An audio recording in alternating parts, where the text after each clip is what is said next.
I'm Michael Parsley. I work with the TWRA. My job is to help people learn how to hunt and fish and get more people outdoors here in Tennessee. And so that, in a nutshell, is my job. It's a pretty good job. And you know, I love to do hunting and fishing and shooting. I do it all. So, and that's why we're putting these things on, to help you learn how to fish. So I've got one of my friends on here. His name is Jason Holland. He literally is one of the best grass fishermen I know. So he can do it all though, but grass fishing it's just hard to beat it. So Jason, take it away. Yeah. Hey, thanks for having me on, Mike. I always enjoy time together. You and I, and then of course doing these for the TWRA, and just to kind of reiterate what Mike said, the whole point of these are to bring information, to bring education, and talk about some specific bites that are happening across the Tennessee lakes. And again, we understand one resource out of massive amounts of resources that are out there, which is great. And our job is to try to come alongside with you guys, hopefully answer some questions, talk about some techniques, give some tips, some tricks, things that we have found that works. And then also, more importantly, other than just that, because again, that's important, but you can go find that really anywhere, where we try to be a little bit different. And Mike's going to lead us through actually using some mapping software and going out and looking at specific areas on these lakes to help narrow down that process for you. And that's what we're trying to hear. It's what we're trying to get accomplished. So feel free. We want to be interactive as you guys want it to be. Or Mike and I can sit here and chat. We're happy to do that as well. So it's really, it's for you, and feel free to hop in. And just to kind of recap real quick what we're going to do. First and foremost, we're going to, Mike's going to lead us through. We're going to look at some areas of lakes, Pickwick, Nickajack, and Chickamauga. So Nick, Chick, and Pick. That's how we kindly refer to them. And we're going to look at some of those areas. We'll talk about what to look for, where to fish this time of year. Obviously, in the title of the seminar, it's going to be about fishing the grass mats with hollow-bodied frogs. It's going to be really what the focus is going to be on. And then we'll also talk, once we get really where to fish, we're going to go through gear. We're going to go through rod, reel, line. We're going to go through different types of hollow body frogs. And then we're also going to go through some of the different modifications you can make to those frogs to up your chances or better your hookup ratio and some different things with that. So that's really what we're going to focus on tonight. Hopefully you will learn a lot. Feel free to engage with us during this. Also, to Mike's point, again, my name is Jason Holland. You can go out to Jason Holland Fishing on all the social media platforms, YouTube, and interact with us there. So after this, you got questions, man, just shoot me a direct message. I answer them all. It's me. I don't have anybody else behind the curtain doing anything. If you've got questions, that's what I'm here for. And that's why the TWRA has got me involved with it as well. So feel free to interact with us as there. So with that being said, Mike, I will turn it over to you, and then we can pull up some maps and kind of talk through some of that, what to look for and where to fish. Yeah, Jason. So what I have learned doing these with you is that people love for us to get very, very specific and very, very local. So if they come on here and they're wanting to learn how to frog fish, and we've talked about Chickamauga, Nickajack, or Pickwick in the summary that we've put out there, they absolutely want us to talk about those lakes. That's why they're here. So the first lake that I've brought up, this is Chickamauga. Okay, this is the lower end of Chickamauga. Here is the dam. This is Chester Frost, which is it's where most people down at the lower end they'll put in. Up here around the bend is the nuclear plant, the cooling towers, and we've talked about that in earlier versions of this same type of course when we were talking about ledge fishing, right, Jason? So yep, absolutely. Now we are talking about frog fishing, and you're looking for different things other than this ledge that's out in front of the nuclear plant. Truthfully, the bottom end of Chickamauga is full of grass mats around this time of year, and they all deserve a check. There are grass mats on this side of the lake. They all deserve a check. What is even better is the grass mats up here behind this island right in here. It's one of the better days I think I've ever had on Chickamauga is right there. These cuts around the golf course is right here, isn't it, Jason? I believe so. Yeah, the golf course, these cuts right here are all excellent places to fish when you're dealing with frog fishing. When those get really, really busy and those places close to Chester Frost get super busy, it is always a good idea to come up and check these cuts right here, these skinny cuts that a lot of people just overlook because they stay down here. But Jason, these mats that are here are very, very good, especially this one, because you can see the topography that's happening on this mat. This mat will come all the way out almost to the creek channel and rubs up against the creek channel right here. And then it comes back in all the way up next to the bank. All this is grass. Right. But this hump out here is grass. That's what makes this mat so good. And Jason, you fish this mat a lot, just like I do. I do. And real fast, just to make sure we do a quick 30-second level set, is when you look at this, what we're talking about grass mats, it's where milfoil or hydrilla has grown up from the bottom up to the top of the water column, the surface. And then from there, it is laid over and it is grown on top of the water. And what it creates is this mat, or think of a canopy underneath. Is typically going to be hollow. Bass will then follow the bait that gets underneath there. And then what we're trying to do is mimic a bait fish on top of that mat to entice the bass to come through the mat and eat the frog. So that's to make sure everybody's on the same page. That's the premise of what we're talking about. The second piece that we want to, before we hop, just again, level set. When you see these areas and you're trying to think of, hey, where do I want to start and where do I want to go? The one key thing this time of year, especially, is you want to follow the bait fish, meaning you want to follow the shad, or more importantly, you want to follow the bluegill. The way that you can do that is when you pull up to an area like exactly what Mike has on the map, turn off your boat, turn off the engine, and actually just stop and listen. And if bait is there, you will actually hear, we call it the Rice Krispies or the snap, crackle, pop. You will hear the bait fish underneath it and it makes a popping sound. And it sounds like popcorn or Rice Krispies is the terminology here. And that is what's happening is the bluegill are eating the very bottom vegetation of the mat.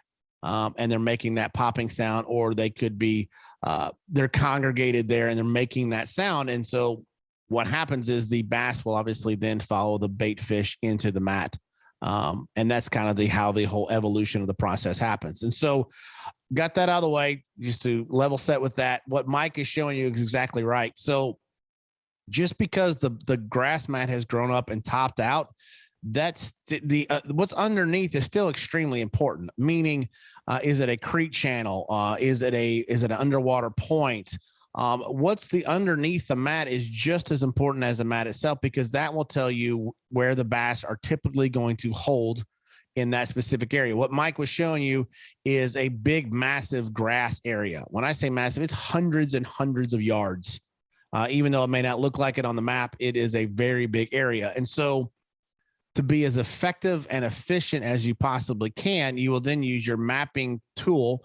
You'll look at the grass mat, and then you will look at whatever topography system you're using, Lowrance, Humminbird, Garmin, whatever.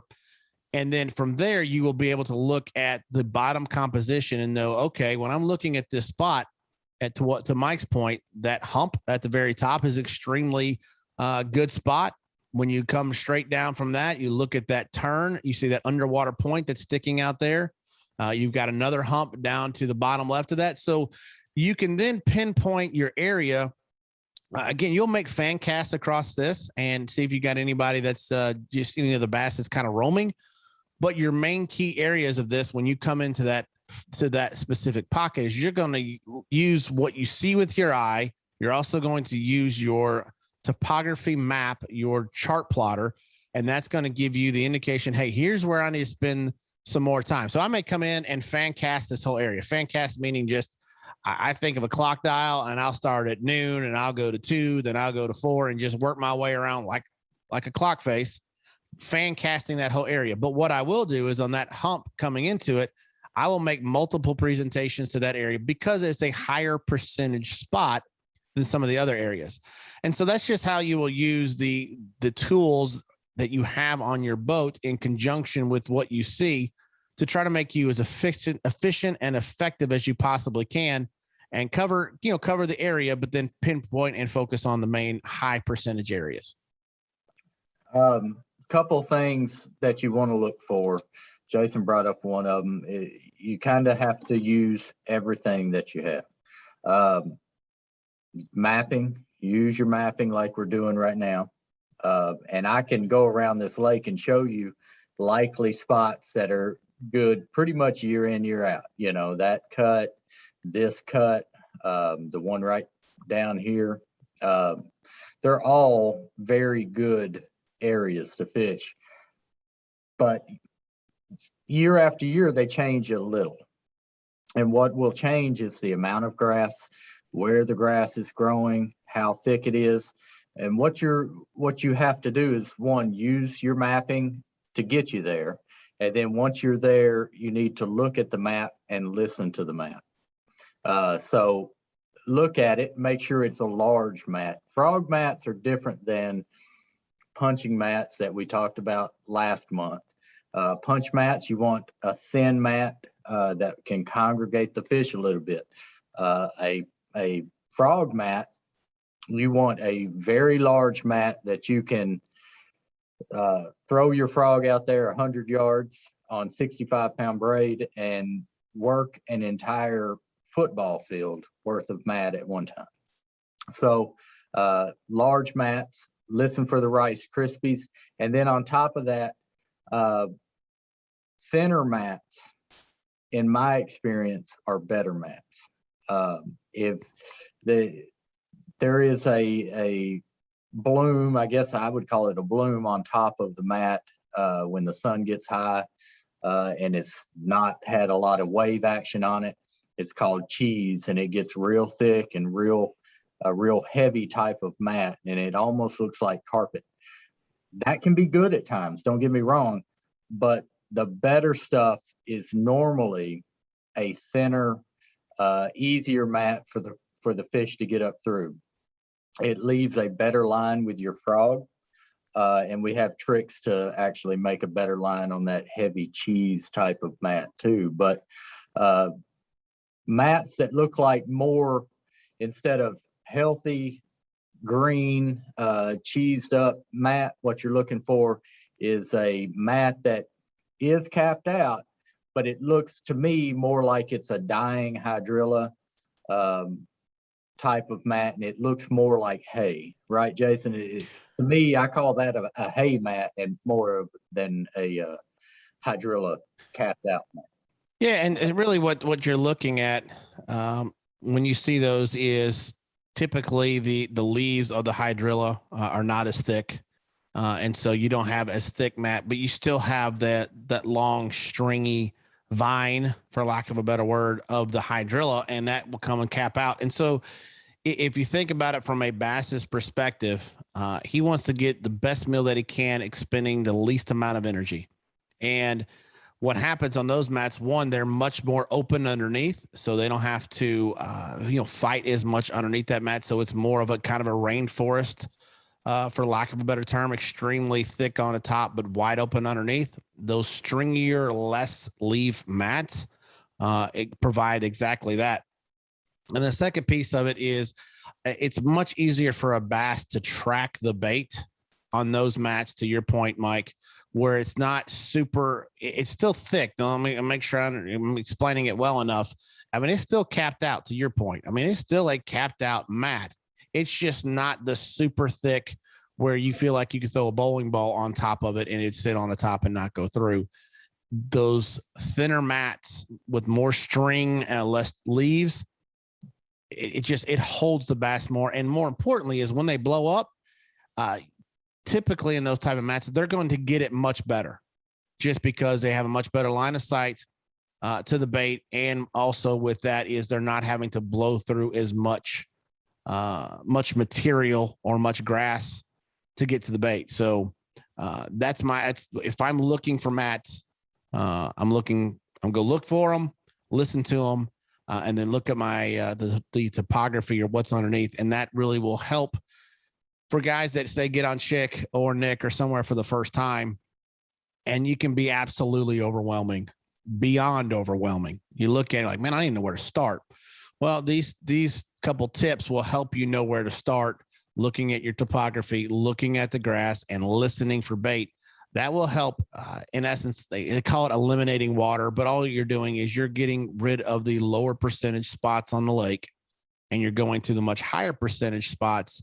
And you can do that relatively quickly and not have to go through and fish mile after mile and hour after hour in areas that aren't productive. You actually can use those tools that we just talked about to narrow that search much faster, and your first cast will be in a productive area, and you don't have to waste as much time. That's right. And just because we're talking about grass mats, you still have to think what the fish are doing in their yearly migration, right? So earlier in the fall, the greater majority of the fish are going to be coming off these ledges, okay? Off these river ledges, off of the river. And the first places they're going to come to are these grass mats that are right on the edge of the river channel. Okay, so one of those, a major grass mat that everyone fishes is right here. It's one of the better ones. And so early in the fall, like right now, these type of mats right off the river channel are great places to look. As these mats start breaking up, as the water, like we had this past week, starts ripping the grass out, then these fish are going to have to move, and they're either going to come on back into this cut, follow on around into here, or they'll actually move down into here, and it's just going to congregate the fish even more. So the fishing, there is no mistake as to why the fishing gets better on these grass mats further in the fall that you get. One, the water gets cooler. The fish, the bait fish are looking for more warmth. They get up under this mat. It's like a blanket. And behind those smaller fish, it brings the bigger fish. So, but you still got to remember the migration of fish. They go from, in the summer, they go off this river channel. And then into the fall, they're starting to get shallower, and they're following the bait fish who's trying to get warmer, and they're going to follow those fish back into these cuts. So that's the back of this bay is going to usually turn on last. Okay, so out here first, back here last. And that's just a normal routine thing that happens on every lake, whether you have grass or not. But you can use that to your advantage as well, even on a grass lake. Another thing to keep in mind, once you have a place that you want to fish, and we've talked about this, you pull up and you're using your senses, you're looking and for a larger mat, you're hearing the sounds of the mats, you start fishing this mat, okay? That doesn't end what you're doing. You need to start using your eyes on this mat. If there are actual active fish on this mat, you will see them blow up out of the mat, not after your frog, but after other bait fish. And if you find a good mat, you're going to see that. So you just keep that always at the forefront. Watch the mat. Look for the nose of fish coming out of the mat. They don't have to actually come all the way out of the mat. I've seen them just nose up. That's when you need to get your frog back in a hurry and throw right over where he was. And a lot of times, if they're active fish, they're going to eat that frog. Which brings up another good point, Jason. In my mind, there are active mats and there are inactive mats. All these mats at some point in time are going to hold fish. Sure. And just because you get a blow up on your frog does not mean that mat is active. Yeah, I mean, I'm telling you, if that fish is active,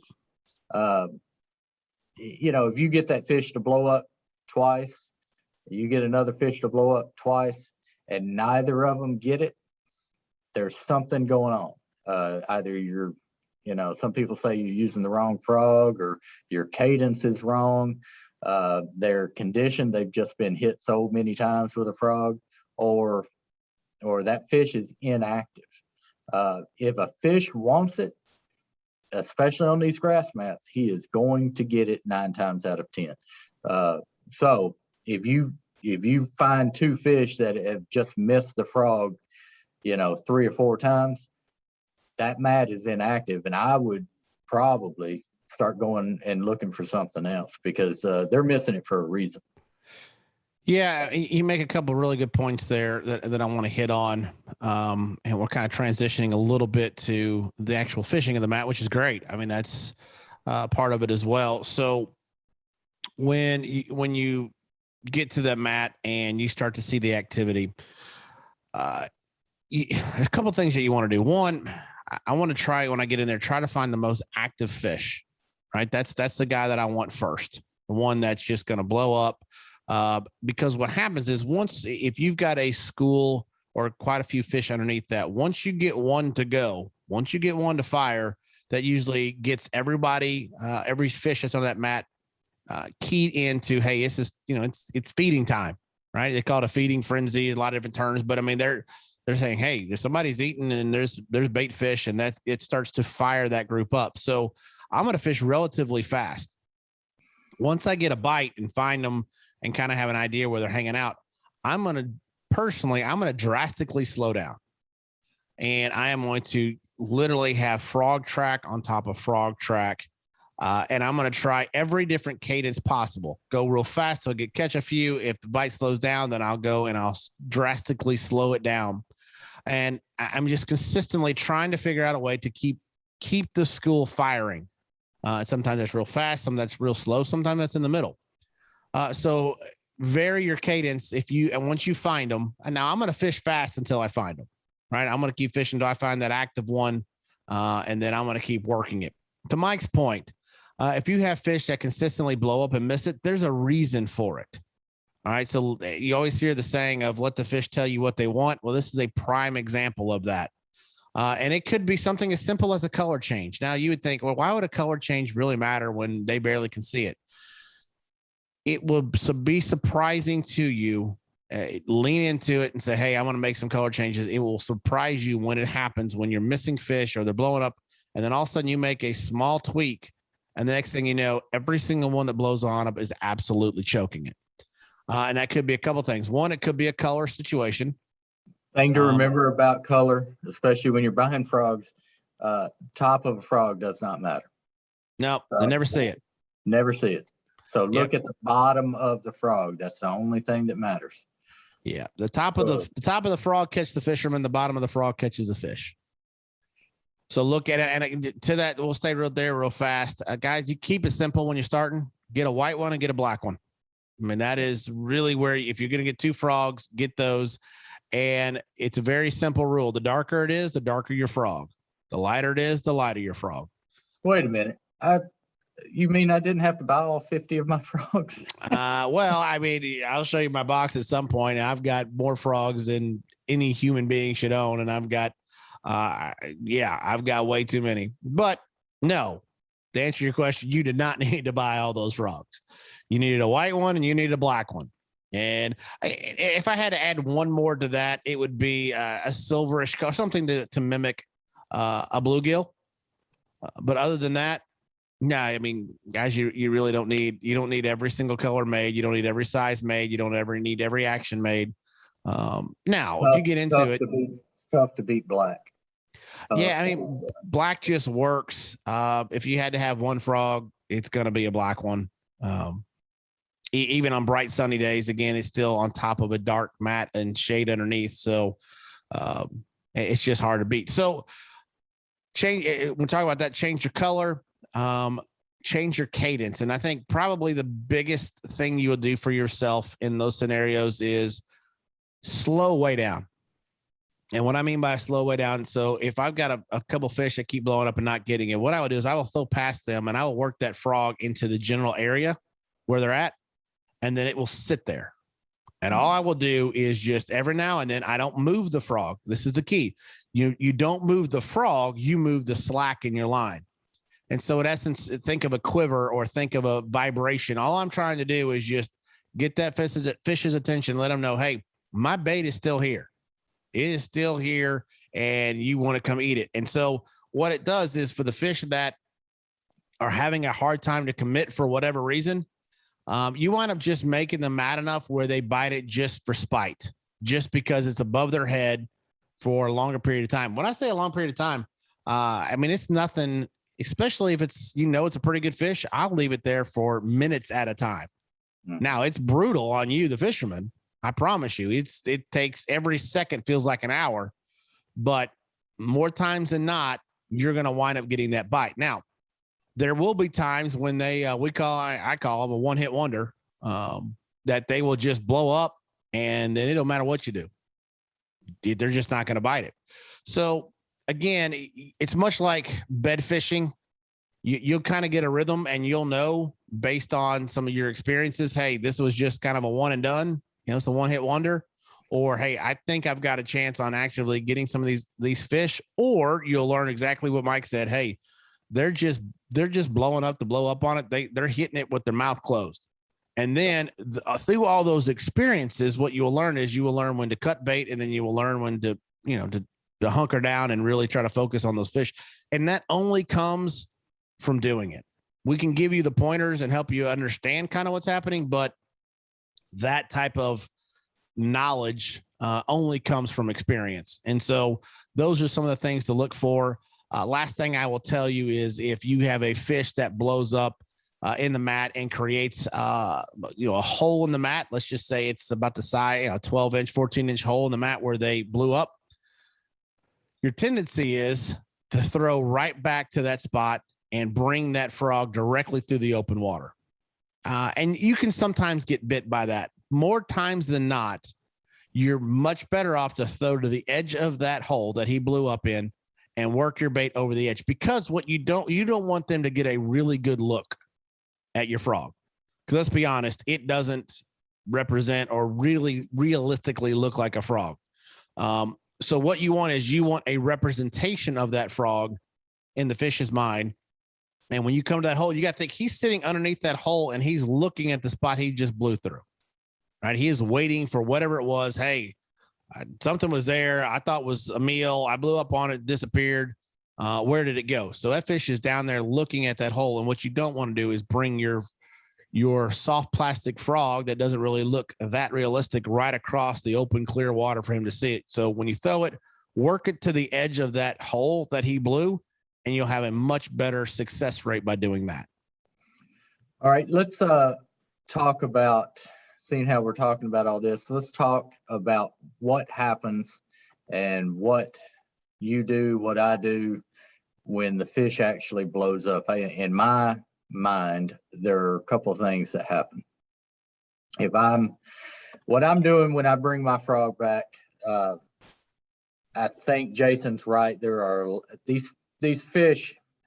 It used to be truthfully, this frog fishing used to be so good, right, Jason? When it first started blowing up, these fish, they didn't know what hit them, and they were just, it was new to them. The people used to have hollow body frogs, but they were scum frogs. You could throw them 10 feet. These things you can throw, these spro frogs and other frogs, you can throw them 100 yards. And so you've got this frog walking back on top of the mat to you over 100 yards. And when it first started, these fish way back on top of this mat never saw any fish pressure at all. And so it was lights out back then. But the fish now, I'm telling you, they have gotten conditioned to frog fishing. And so you've got to do, your cadence matters. If you go around the entire lake and you watch anybody fish a frog, they're all going to have pretty much the same cadence. It's going to be a pop, pop, pop, pop, and they're going to do that all the way back to the boat. You've got to be different.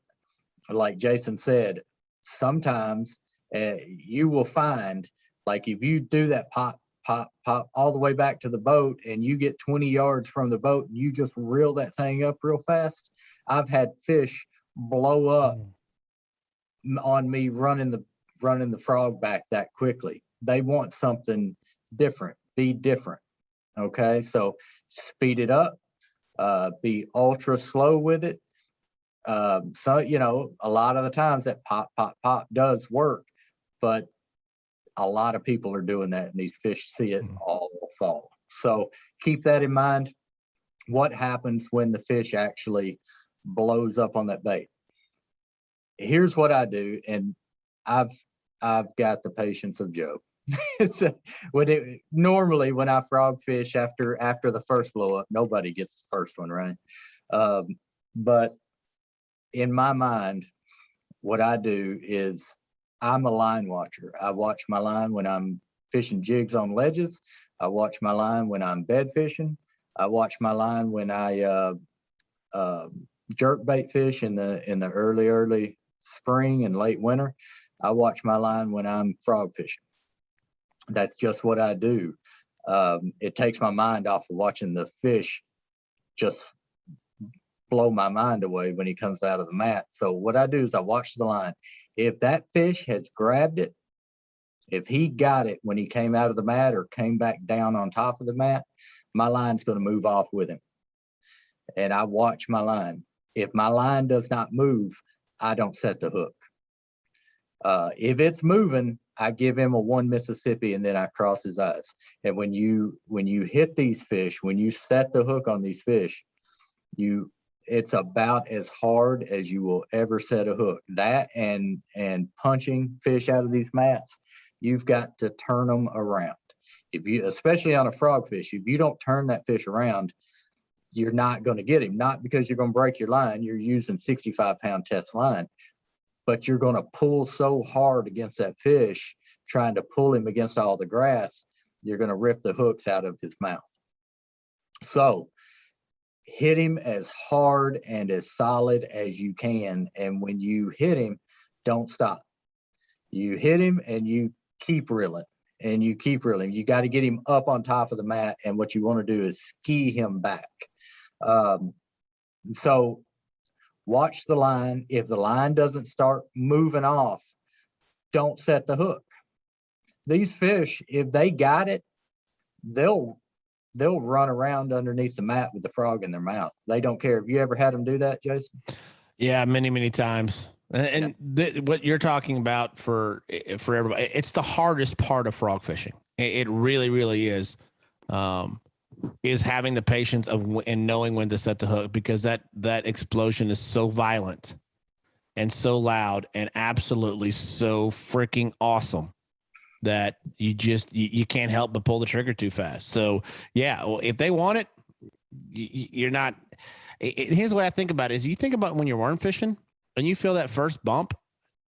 Well, that fish typically has it in his mouth and he's working it back a little bit deeper. He's not spitting it out. Well, the frog's no different. If he's going to commit to blow through a mat, yeah, he's not going to put his mouth in and think, oh, this is rubber, and instantly in half a second spit it out. No, he's committed. He's pot committed and he wants it. So give it some time. Yeah. So if I don't see the line move off, and that tells me that fish missed it.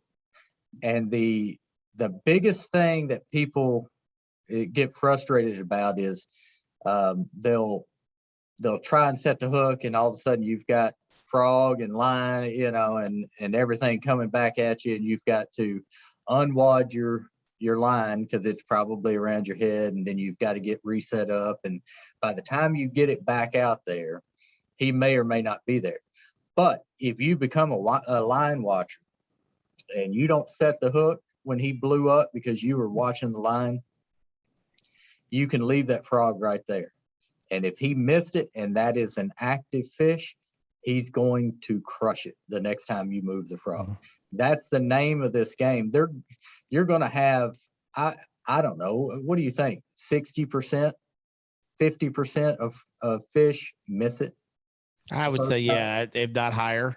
And here's the thing is that, guys, what you have to realize is a lot of times the first time they hit it with their mouth closed. They don't hit it with their mouth open. And you'll actually see them knock the frog 2-3 foot up in the air. And what they're doing is the same thing that happens a lot of time when you're swim bait fishing or other fishing. A bass a lot of times will come up with his mouth closed and hit the bait that they're after, and that's to stun it. And the reason they do that is so they can get positioned to get the bait in the right position down their mouth. That's why a lot of times you see them, they'll eat a bluegill head first, right? They don't eat it typically tail first. They try to come around and hit the head of it so that it will go down their mouth much easier. Well, a lot of times when it comes to a frog, they will blow through the mat, mouth closed, and knock the fire out of it and scare the bejesus out of you. And it's absolutely incredible and awesome and so much fun. But to Mike's point is, if you can teach yourself that when that happens, you don't instantly set the hook and you're pulling back and yanking that frog out of the strike zone, you have a much better chance, because when that fish, when it does it, it's firing, right? It's hunting and it's looking. And the faster that it has the opportunity to do that again, you got him in that mindset, you have a much better chance of catching it instead of yanking it back and fooling with it. I mean, you're 10, 15, 20 seconds, whatever the time may be, to try to get it back out there. That's the hardest part of this type of fishing, is controlling your excitement to make sure you get a really good hookup. Now, and I'll just kind of piggyback real fast with what Mike said. I do it a little bit different. And what Mike does is absolutely right, being a line watcher. I'll be honest, I don't have that kind of control and patience in my life. I'm a wide open kind of high energy guy. And so I'm always moving. And what I have had to learn with frog fishing is same concept, just a different application. When they blow up, I never set the hook when they first blow up. I have trained myself when I hear it, I do not, other than the first one, you're always going to screw up the first one. Just get ready. But after you get past that first blow up, I have over time taught myself that I do not instantly react when I hear that. What I do is I wait to feel the pressure of the fish. Same concept of Mike. Mike's actually watching the line move. Mine's a little bit different. I'm actually feeling that pressure of the bass pulling on the frog. That's when I'll set the hook. Now, do I miss some doing that? Yeah, I do. And I will tell you this, you are going to miss some on a frog. I promise you. Nobody has a fantastic 99+% hookup ratio with the frog. Just not possible. It's in the environment that we're working with and we're fishing in. It does not lead to extremely high percentage of hookups. It just doesn't. And that's okay. Know that going into it, knowing that you're going to catch some and you're going to get them, a couple turns on the reel, they're going to come loose. Know that you're going to work one and get them, and you're going to get them 3/4 of the way back, and he's just going to come off. It's going to happen. You're in the slop. But if you train yourself to not set the hook until you feel it, and then to Mike's point, when you hit him, my God, hit him with everything you possibly can. Pull his tail through his mouth, because what you have to do is you have to compress a couple things. You have to compress the water that may have built up in the frog. You have to compress the plastic around the hooks of the frog to get a good hook penetration. And then you've got a lot of plastic with a smaller hook.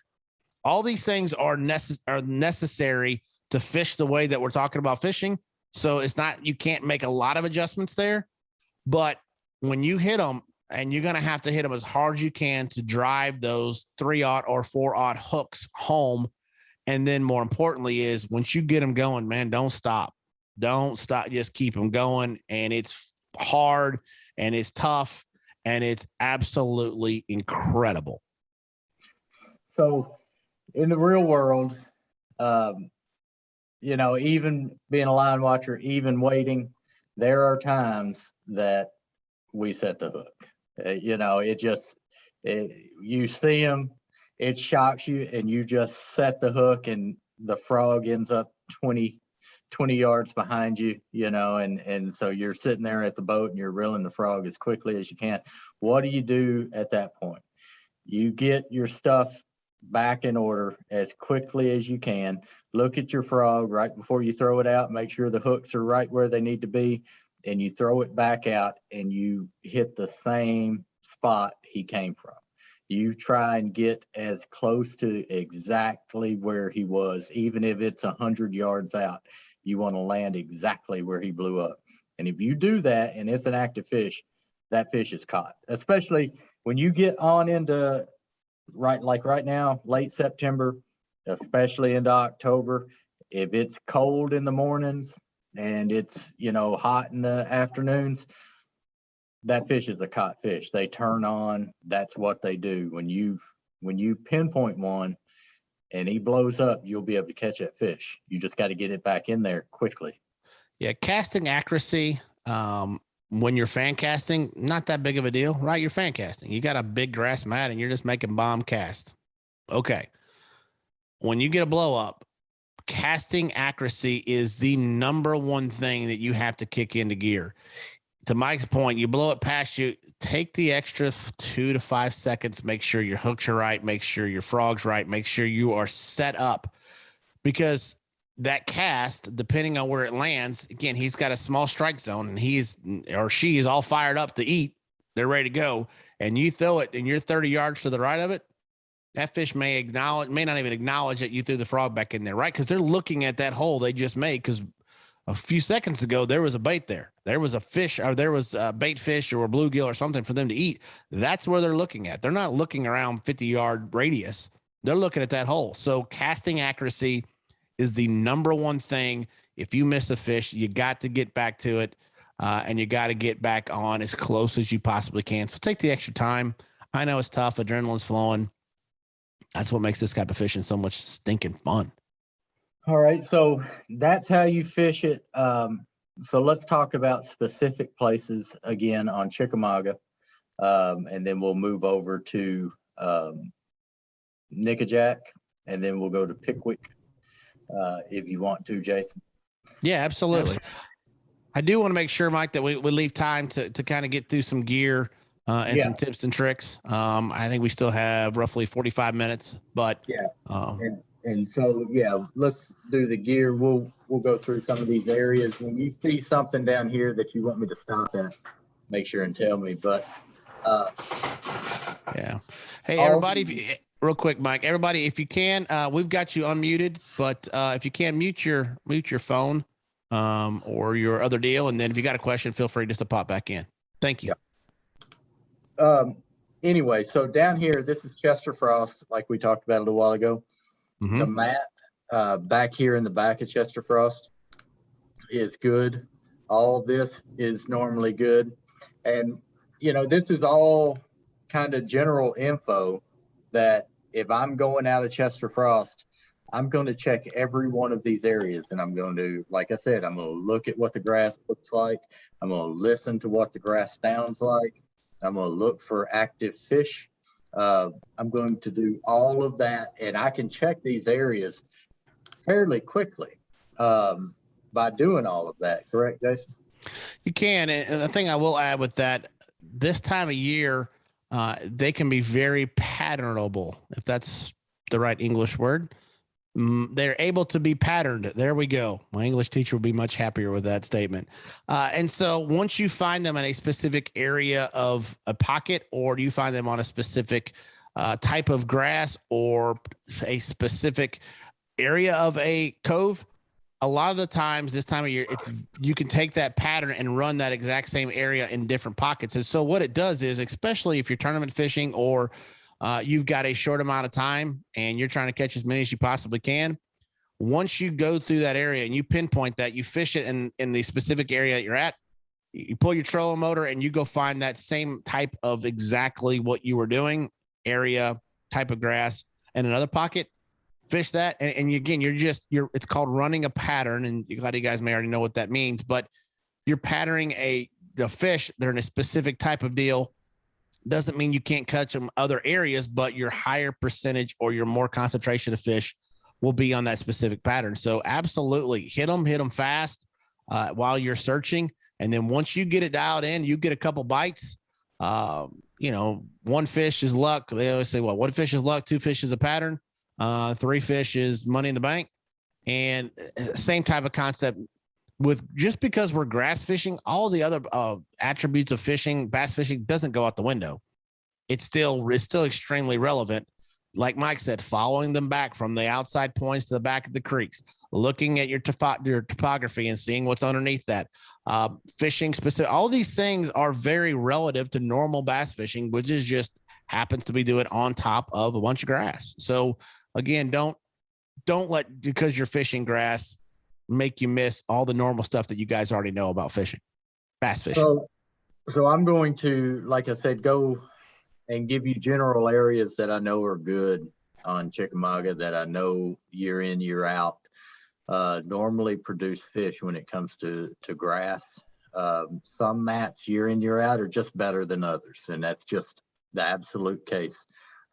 It's probably due to some type of topography underneath the water, I guess. But I'll show you where normally do pretty well on these grass lakes, and I think Jason fishes the same kind of stuff that I do. Jason, if you see something, let me know. I will. This mat right here is a main river channel mat, especially on the back side of this thing. There's I think it's maybe right in here is a big, like a half island, trees on it. Back behind that is normally pretty good, but this entire mat's good. It's just a good mat year in, year out. It produces. On downriver, this cove right here is a good cove. Matter of fact, the biggest fish I've ever seen come out of Chickamauga came out of that cut, and it was right in front of Jason Holland, and we screamed and just rubbed it in really, really nicely. Yeah, no, I'm still scarred, by the way. Still scarred over that whole process that happened, but good for you guys. Yeah. I'm happy. I'm so happy for you.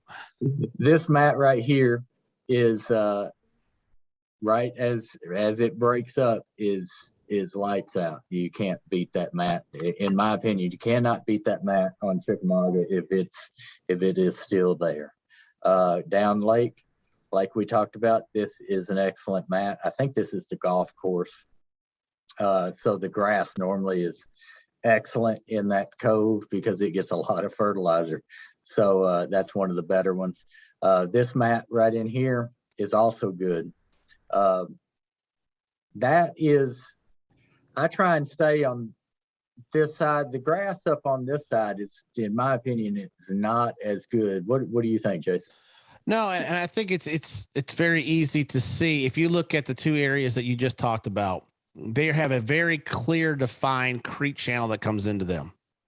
And that's extremely important. If you look at the above those across the other side of the river channel, you don't have nearly the as clear defined creek channel, meaning it's just kind of a big open spot and not flat. Much. Yeah, and fish, they very much like to follow trails. They're very much like a deer, for that matter. Deer typically don't go tramping off through the woods real willy-nilly. They're usually on some type of trail. Well, fish are no different. They want that very clear, defined pathway into an area because it gives them places along that path to rest or to have an opportunity to feed instead of these big open flats. They have nothing to pin the fish against, and they have nothing to give them some of the things that they like, which is hard cover, which is more vertical cover. And these clear defined creek channels give them that. And so those, when you look at them, again, your topography being very important, that will give you another great opportunity. So if I looked at this, yes, above that, you can see the kind of the creek mouth going into it, but it doesn't have near the amount of definition as the ones below. And when I look at that topography, that tells me, hey, I know what fish like and I know what they're looking for.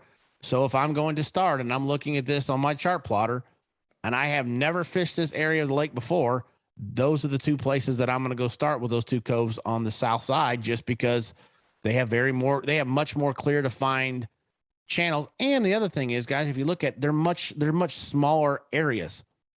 If you look above that, look how big that big flat area is. That is hundreds and hundreds of yards. Below, it's a much smaller area. So which again, will even more so condense the fish when you do find them. Yeah. And so down here, you've got 21 feet button up against 6 feet. Over here, you've got 10 feet button up against 13 feet. It's just a huge flat over here. It's just not a lot of definition. So I would look for more change, more contour. I think that helps out a lot. So those two, and then between there and up here where you get these other cuts, I don't fish much around here. I wait until I get up in here. These are good grass mats, especially this little cut right here. The whole back end of this thing is full of grass. Same for this one. Both of those cuts are excellent cuts. Jason, do you fish those any? I do, and you hit really the nail on the head, and that's when you look at those where you just talked about fishing compared to what you passed up. It is just the overall mass, right? Yeah. You have much more condensed areas that you like to fish, composed to those that turn in the river. Is just a big, massive flat. I'm absolutely sure there's fish there, and I'm sure you probably can catch them there, but again, you're going to have to cover a lot more grass, and you don't have near the definition or the condensing of fish as you do with those smaller pockets. And the other thing with those smaller pockets is you can figure out a pattern much faster with that, because you have those definitions where big grass flat, it's just a big grass flat. You just happen to luckily run into them. So yeah, I look for those tighter pockets to try to formulate a pattern and then just run that all the way across the lake. All right, from there, that's just me. If I go past those two cuts, I'm not stopping until I get up here. And when you hear about Chickamauga, this is where everybody wants to go. This is Dayton. This is Blue Water Resort Marina. This is the boat ramp. And so once you're up here, to me, it's hard to beat anything up here. But year in, year out, this back channel right here, this entire back channel, for me, it's just hard to beat. And they can be anywhere around it because the entire back channel is grass. There is about a 2 boat width lane all the way through this. Otherwise, it's completely grass. Jason, you fish that? I do. I like those backwater. I call them a slough. It may not be the right term, but it's kind of what, you just get you get a lot of this silt high spots through those areas, and it just creates a lot of definition.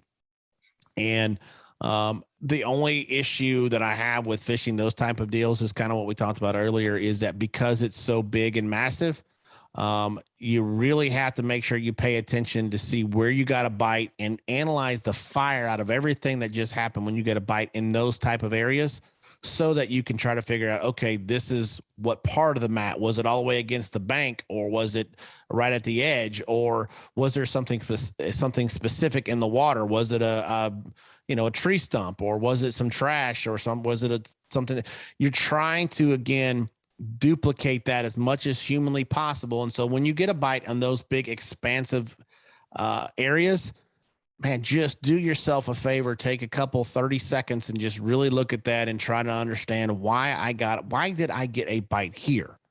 Yeah. And there's going to be times you're going to be like, well, there's no idea. I have no clue. It just happened. But that's the thing about back here. Like Jason said, there is nothing different. It's just all grass, and it's all about the same depth. And so these fish are just going to roam that entire mat, and they're going to congregate in certain little key areas that the bait fish are in. And for whatever reason, that's where you're going to find them, and that's what you've got to key in on. And unfortunately, I don't understand why they're in one area over another, but year in, year out, from what I've seen, they're, close to being in the same area each year. This day marker up here, they're normally right there around that day marker. And then you come on back here, right in here. They're right in there. And then for some reason, they're right down here along this bank. But, that can change year in, year out. So you're just going to have to find them in that backwater. The next area that is kind of lights out when you get up here around Dayton this is Hiawassee Island. The entire island is grass. You have to get inside of the island. And this map doesn't show every little cut that the island has, but every one of these cuts hold fish. And like I said, when you get up here around Dayton, you get off the river channel, everything is about the same. You have 11 feet in this creek channel right here. It's 10 feet right here, 10 feet in the creek channel back here. It's 9 feet here. It's 4 here, but it's not a great deal of difference. That's the different scenario about fishing down at Chester Frost versus up here around Dayton and Hiawassee Island. It's all, once you get out of the river channel, it's all the same, and you're just going to have to go and put in the work and find them. Right, yep. Jason? You're absolutely right. Those areas, you just got to put it in overdrive and cover water. And when you think you're going fast enough and covering water, you're still going too slow. You just have to cover it all. But the great thing is once you find them, they're usually congregated, and it happens fast. And it's a ton of fun. But those scenarios are much different than it's just a prime example of how different parts of the lake you're going to have to fish differently to have the goodest result. And that's a prime example of it. Yep. Another area that, it's been really, really good to me is Sail Creek. Sail Creek is excellent. You can follow that creek way on back in the back. And this pocket back in here, it's just an excellent little pocket. It's full. The grass is full. The fish, it's so shallow out here that the fish are looking for something to hold on, and that pocket is what they hold on. Let's see, what else? This pocket right here, mud, is also very, very good. All these little pockets back here in the back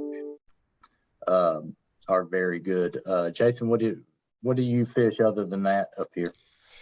That's really I don't want to say that's it, but those are the main areas. And again, I know it looks small on the map, but guys, once you get there, that creek, just mud creek. It's you could spend days and days in those areas. So, Mike, that's really, I think you covered that very well. And that's really the same type of deal that I would focus on. And guys, just remember, follow the bass. Meaning this time of year, they're going to be closer to the river channel grass, and then they're going to slowly, as it gets cooler. And what I mean by cooler, I'm not talking about what the air temperature is. I'm talking about what the water temperature is.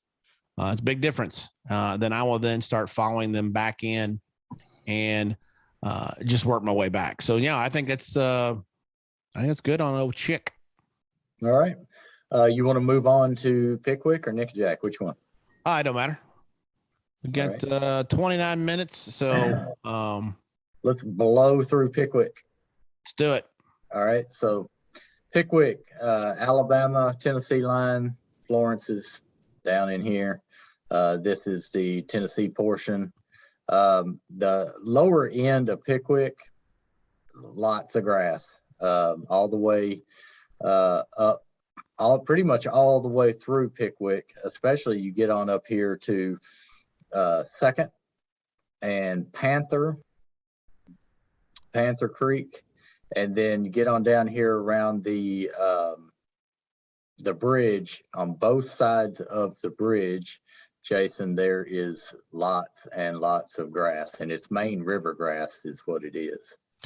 Yeah, it's here's the thing about Pickwick. Pickwick can be a little bit more finicky in regards to grass than Chick or Nick. And the reason being is it's much deeper in areas. And there's more current flow at times that will flow through there. So what I'm saying is there's going to be times when Pickwick is absolutely loaded, and there's going to be times when it's just a little bit less than other areas. So just know that going in.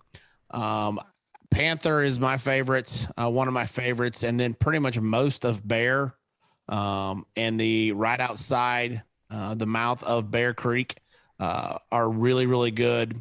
Then there is the islands up by the dam. I think they're that 3 Mile Island, State Line Island, I believe is what it's called, back behind there. Those are my favorite. Panther, just, I think that maybe mine and your favorite just because of the history with that cove, but it's a fantastic area and they absolutely pile it. I really like those like that are still, they're bigger, but they're still relatively close to the mouth of the river. And I like them just because there's not a whole lot of room. They can just keep running. Bear, for example, is so big that, it's a whole nother lake almost in itself, that there's a lot of room to run. Those little short pockets off the main river, quite honestly, that's where I'm going to go first. Yeah, that's Bear Creek, and that thing is just enormous.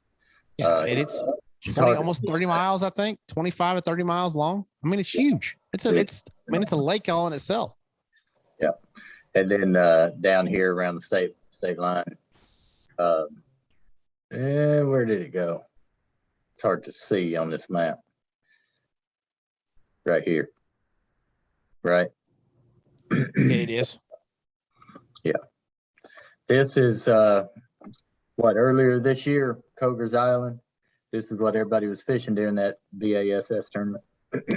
They were. That was the hottest spot on the lake. And if you think about it, it makes perfect sense. You've got this island in the middle, right next to a river channel bend. You got a bunch of channel and creek channels behind it. It sets up for everything to be perfect.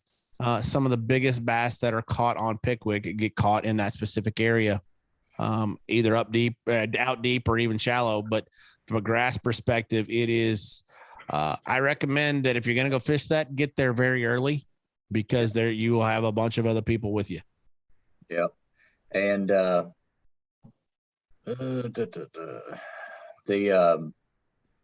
around, where is that bridge? It's hard to tell on this map where all the stuff is. Is this the bridge down here, Jason? It is. You get down here, there's grass just for miles, or year in, year out, it changes a little bit, but there's just grass and it just goes for miles, and it's all good, but so that's Pickwick. That's all of this stuff up in here is normally got grass, all of this blue area, and you can just go for miles fishing this stuff, and it's kind of like the Chickamauga was. It holds fish. If you're going to catch them here, seeing how it's all the same and there's nothing to differentiate it. You're just going to have to put in the work to find the fish in this grass. Yeah, That's the hard part about that. Yeah, I'd say if you're going to go to Pickwick and you're going to fish the grass and you've never been to it, my personal suggestion would be go to Counts, Tennessee, put in there and work that area, just because it's easier to work that specific area because you have a lot more of these little cuts and little pockets off the main river. Yellow Creek has a bunch of grass. Again, Yellow Creek it's good unless they come in and they spray it all because there is a big marina and a lot of condos, and a lot of times they'll come in and spray the grass. So it can be a little bit more finicky. You take Nick and Chick, very rarely do they spray a bunch of the grass just because that is the biggest drawing point of those specific lakes. Pickwick, for example, it's a great lake for a lot of different things. It just happens to have grass. And so they don't value the grass as much at Pickwick as they do with some of these other lakes. So the reason I say that is the pleasure boaters have a little bit more power and can gripe enough, and then they will come back in and spray it. You take Nick or Chick or even Guntersville down in Alabama, they'll still spray some, but they understand the value and the importance to the fishery to have it, and they won't spray it as much as Pickwick will. So get up. If you're going to go again, you haven't fished it much, go to Counts, work your way out of Counts, and then just everything on the right side. When you come out of the dam, you're going to go about 3 to 5 miles, and then you start seeing the grass. And then, Mike, that island just south of your cursor, right next to them, right behind that area, it's that whole thing is grass, and that's really where it starts and just progresses south from there. And it's great because guys think there's not a bunch of people going just to fish the grass at Pickwick. So you got less pressure here than you do at other lakes, though you don't have as much grass here either. That's right. Nickajack. We spent a lot of time on Nickajack. It's absolutely one of my favorite lakes in the world. But fish there get conditioned to frogs early, and we'll start down here by the dam. There's a mat. One of my friends is going to kill me. Yes, he is. There's a mat right here. Bass might be one of the better mats on the entire lake right there. I fished it 2 weeks ago. Did you? How was it? It's pretty good. It's pretty good. He's going to hate you for it. Yeah, I know 3 years ago, what did he catch? One that was 960 something right there. Yeah, almost 10-pounder. Yeah. So excellent, Matt. He'll get over it. He's a good friend. Hope so. Yeah, we'll see. This railroad right here, it's an underwater railroad that was flooded when they flooded this lake. The hump is still there, and on top of the hump, and I don't know if they ever got rid of the railroad track either, but on top of that hump, all the way as far as this railroad track goes, what's on top of that railroad track, Jason? Beautiful, beautiful hydrilla. Yeah. And I know that is absolutely one of the best places on the lake to fish grass. Whether you're punching or whether you're throwing a frog, you can get on that line and just go for miles and catch fish off that railroad track. Where else this right here used to be a pretty good grass mat, but it's kind of gone away. And right here used to be very good too, right? Yeah, they got really, really thin. Yeah, in recent years that grass has kind of gone away. Where else do you fish right down in here?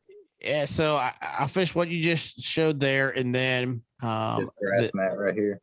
I'll run all the way up to right there at that point. I'll fish that basically from the dam to that point. And once you hit that point that you got your cursor on, then it disappears on that channel. You can fish some around those little islands. I mean, I've never had a bunch of success. You see a lot of guys fishing it, but it's not the kind of mat that I look for. Once I hit that point, I'll fire out the big motor. I'll run underneath both bridges, and I'll go up by Hales Bar and fish those two little humps. Yep. Right here in front of Hales Bar, there are two major mats that happen every year. One's right here and one is right here. And both this year, these two mats were bigger than I've seen in recent years. Best I've seen them in a while. Yeah, and so they are enormous, and you fish those with frogs for sure. Once again, the railroad track's still out here. It's not as defined down here. It doesn't hold the grass like it does closer down to the dam. But these two mats right here are lights out year in, year out. You get on top of Hell's Bar. There is grass in between these bays. I don't really fish that. You get on the other side of this, it is grass from this point, and it just goes until the river stops. So, but from here down to here, to me, it's another really, really good grass mat. It's shallow. That grass mat is forever wide. It is a frog mat if I've ever seen. Yeah, I think for me, that's probably my personal favorite frogging area on the whole lake, is that stretch. And the great thing about it is just the grass that grows there is really opened up underneath, get some cheese on it. And what I like to do is I'll go down that edge and fish, as far as I can. Then once they start biting, I'll grab a push pole and push myself on the middle of that mat. And just, you can spend a whole day in that area and you will catch a ton of fish and some of the biggest fish in the lake. Yeah. And one of the reasons that mat is just so excellent in what a lot of people don't understand, there are boulders under this mat about the size of an office desk. And where those boulders are, the grass is not growing, but the fish are holding right there in that clean area right around the boulders. And the mat will come up over top of the boulders and envelop it, right? When your frog comes over top of that boulder, that's when it happens. The boulders are right in here every year. Right in there. So I've got those marked on my GPS. I know you probably do, because fish, they eat it the same place every year. It's going to be right in there. You can catch them up in here. You can catch them everywhere on here, but the majority of fish are right here.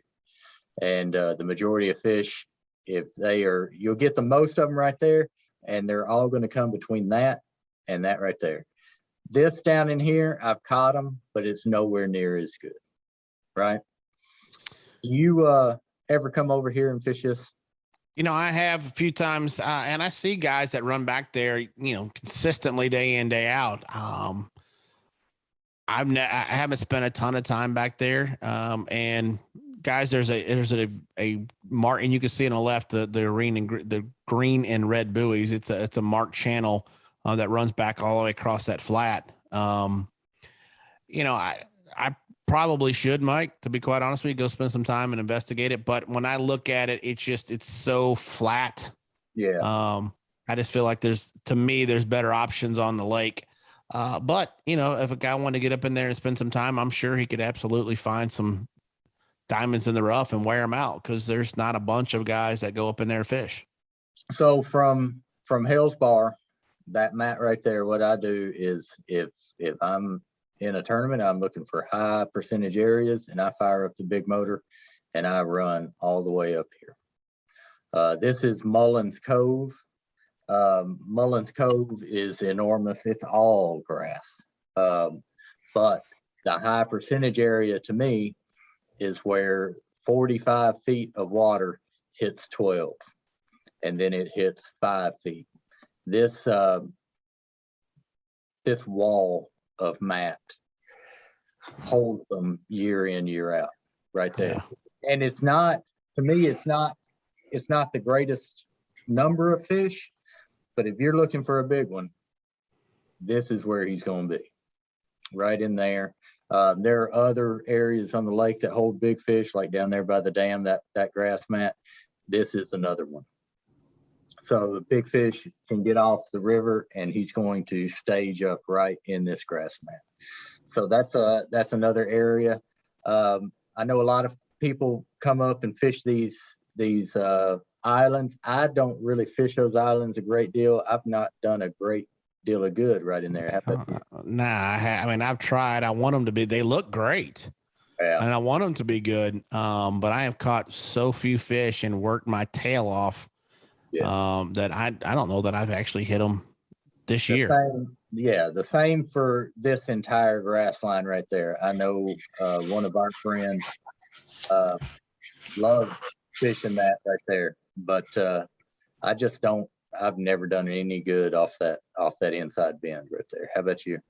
I had one day about 10 years ago, legitimately 10 years ago, and that's it.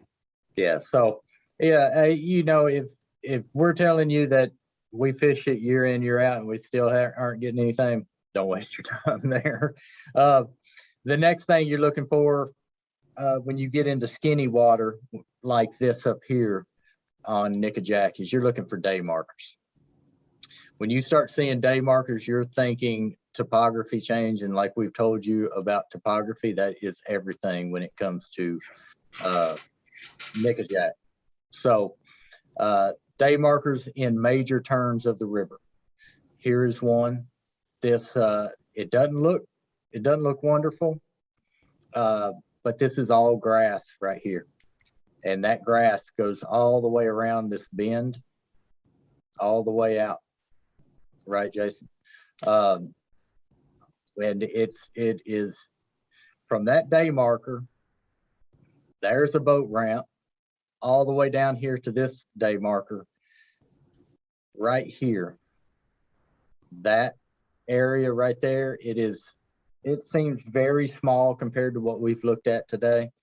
If you're looking to load the boat year in, year out, when this is on, there ain't nothing on Nickajack that will touch it. Well, and I think what makes it so good, Mike, is that if you look how close that river channel is to the bank, any fish that's there that slides up, they just get compressed. They don't have near the amount of area to move and to run, but they still have enough where they feel comfortable. If you look at the other side, you could say the same thing, but you don't have the amount of room that the fish have. And it's a really a fine balance. You want them compressed, but they're going to want to have more room. And so what you just showed is the number one spot, in my opinion, frog fishing on the lake. And I promise you, on just about any given Saturday, moving here through Thanksgiving, you're going to find me on that stretch. Yeah. If Jason and I are in a tournament, I am working my tail off to buy a boat that will beat him here. And you get here, and it doesn't matter how fast or how early you try and get there, you might see another boat on there. And if the boat's not there, you're going to see 50 frog marks in the mat. It doesn't matter. The fish are still going to be there. Yep. I have from here down to about right in here, I fish frogs, and they hang right there too. And then I hop over top of this boat ramp. I forgot what that boat ramp is called. Is it Sullivan's? Sullivan's. Hop over top of that ramp, start right here, and end up right here. Now, from there, this on the other side of the lake is pretty good too. Right in here, Jason, you talk about really, really large fish coming off of right in here, but yeah, there's a white church right there on the corner, and it is absolutely fantastic from that specific area headed, looking at this map, headed to your left. Right in here. Yeah, and it's that little area going back to that open pocket is fantastic. So hit Sullivan's on the one side and then jump across. You can spend hours there, and you can catch them the whole time. Going upriver after I hit Sullivan's, there is not a great deal of frog fishing mat when you get up above that. To me, it's punch mat. It is up above there. Now, a couple years ago, way up down here by the volleyball courts, right around in here, that mat got big enough that it was a good frog mat. But it's not been that way in a couple of years. If it gets good, you can frog fish that. Otherwise, I stop at Sullivan's. Yeah, I do the same. I'll make the run first thing up there to see if that area has any grass, and I never get off the motor. I just make a big U-turn and run back here and start working my way down. So worth taking a look at it. Mike, we've got 9 minutes left. We want to hop into gear real fast. Yeah, take it away and hop into gear and talk quickly. All right, so we're going to talk. I'm a big fan of Spro frogs. You can use anyone you want to. To me, Spro, they really started that whole craze and have consistently grown that brand and grown colors and all the different things. So we're going to talk about the normal frog, and the normal frog is kind of what we see here, and just a hollow bodied frog, dual hooks. I trim, as you can see, I trim the skirts and shrink them down. That's what I'm going to use day in, day out most of the time. The other one that I like a lot is this is the poppin' frog version. Same body style, same hook, same skirts, but it's got this cup mouth, much like a pop R. If you guys are familiar with pop Rs, which most of us fishermen are, same type of concept. Works better when the mats are thinner. That's a question I get all the time. Hey, when do I throw a normal hollow body? When do I throw a poppin' frog? Throw a poppin' frog when it's a little bit more scattered, when you got a little bit more water to work with, and you can get the water to actually spit when you pop the frog. That's a good one. Now you got two other ones. This is the King Daddy, same exact frog, just as you can see, it's a 4-inch version. It's a monster. They throw this a lot out west. They will skip this between the breaks and the tulies, and they use this really big frog. I throw it sometimes, not a bunch, but if I'm in an area I know it's got fish and they quit biting, I'll pick this one up, make a few casts, and every now and then pick up an extra bite. Another one that they just came out with, and I'll do the overhead shot for it, is this brand new. It's called the Flapping Frog. Yeah, make sure I'm saying that right. Yeah, the Flapping Frog. I literally just got these in 2 days ago. They rolled it out at ICAST, and as you can see, same presentation as the normal frog.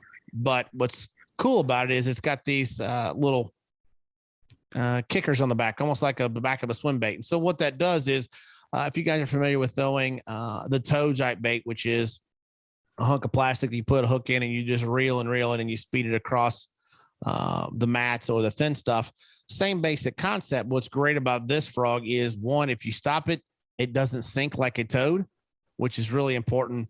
But even more importantly, at least in my mind, is I want to be able to fish it in some thicker stuff. And so if you say you've got a thick area and then it thins out and gets back thick, you can take this type of bait and you can work it across the thick area. And then when you get to the more open area, you can crank it, give it that thumping action in the open water, and then go right back into fishing it like a normal hollow body frog. So pretty versatile. Like I said, just came out. And remember what I told you at the very beginning? I bought two of these, and I bought a white one and I bought a black one. So I live by what I'm preaching. So these are going to be really fun to check out. Another one that I think it's been out for a little while, but I just got some in. This is the same as the Poppin' Frog. This one here that we talked about. It's just, as you can see, just a bigger version.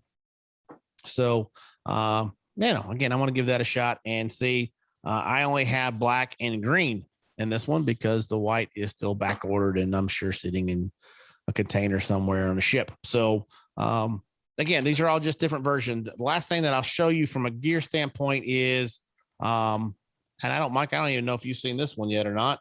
I just got them and started using it. It's called the Grinch. It's from Jackal. It's much like a swim bait in the paddle tail, but as you can see here at the bottom, it has a frog type dual hook.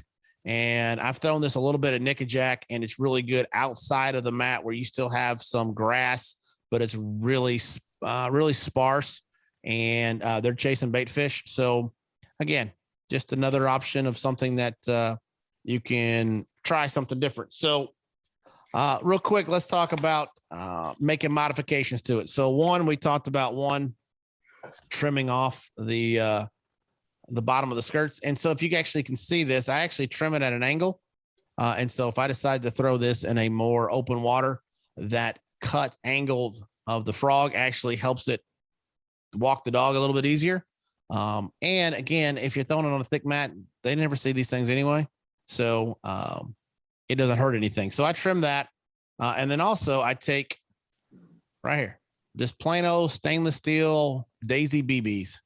And what I'll do is I'll come into the frog. And if you look right here where the hook goes into the body, I will compress that down.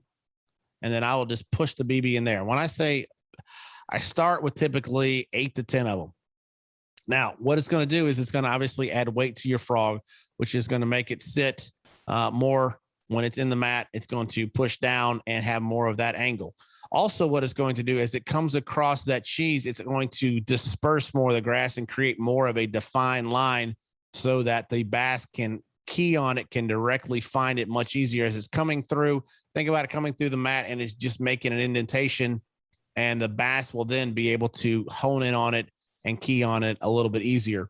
And then it also adds, and I'll see if you can hear it in the mic, it also adds additional level, additional sense that they have. So now they can see it. Now also they can hear it from the rattles of the BBs back and forth. That's a great modification, and highly recommend it if you're going to be fishing the big grass mats. Start small, add a few BBs, see what it does, and then just and then from there, you can add more and get it even heavier. The last trick I'll talk about, and I have not done it to these yet, but if you get a situation in a frog that you catch a bunch of fish on, and right here has a tendency over time to wear out and it starts to take on water more, what you can do is come back to the back and just take a pair of scissors and just cut a small little chunk out of the back of it. And what that will happen is as you work that frog, the water that's building up the bottom actually has a way to escape. So when you get it back, it's just not full of water and you have to take it and squeeze it. It just gives it a way for the water to bleed out of the frog that you're picking up as you're going through the mat. Don't have to do it right out of the package. Dean Rojas is the greatest frog fisherman in the history of frog fishermen. He doesn't do it. So some people do, some people don't. I like it once I get a frog that I'm having success on, but starting to wear out a little bit. I will cut a little small spot out of the back of it. Now let's talk real quick about gear. This is the rod I like to use. This is a Cashin fishing rods. It's a Cashin Icon series, as you can see right here.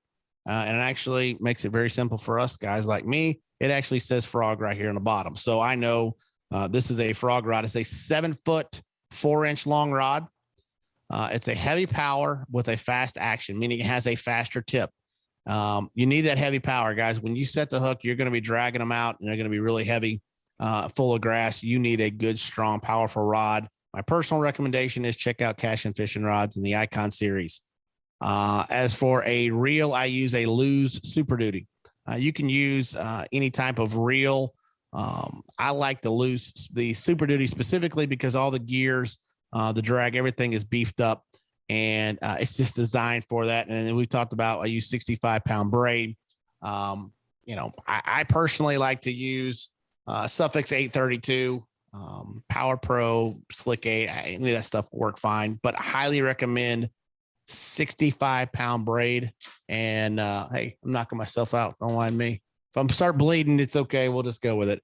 65-pound braid. It's going to give you the casting distance, but it's still going to give you the power and the strength. That's what I would personally recommend. Sometimes some guys go 80. 65 pounds of great all-around gear. We've talked about cadence. We talked about how you work it. Time on, get out, go try it. I promise you, once you get blown up the first time, it will become your favorite way to fish. So we're out of time. It is now 8 o'clock. So I want to say thanks to Mike for having me on. I want to say thanks to the TWRA for the opportunity to come on and talk about my favorite thing in the world is bass fishing. Again, come check out Jason Holland Fishing on all the social media platforms. Make sure you connect with us, interact with us from there. And last thing I will leave you with is don't forget the 3 main points of our life. That's our faith, it's our family, and then fishing. So get out, enjoy it. Again, thanks for everybody to having me on, and look forward to seeing you and connecting with you on social media going forward. Mike, back to you, bud. Yep. Thanks everybody for coming and listening to us tonight. We'll put this on our YouTube page so everyone can watch it. And of course, Jason's been with us for the last year. You can watch all of our talks about in-depth bass fishing. We started off with jerkbaits, and we'll finish up talking with jerkbaits here pretty soon in December, and we'll just keep going. We do these type of fishing events each month.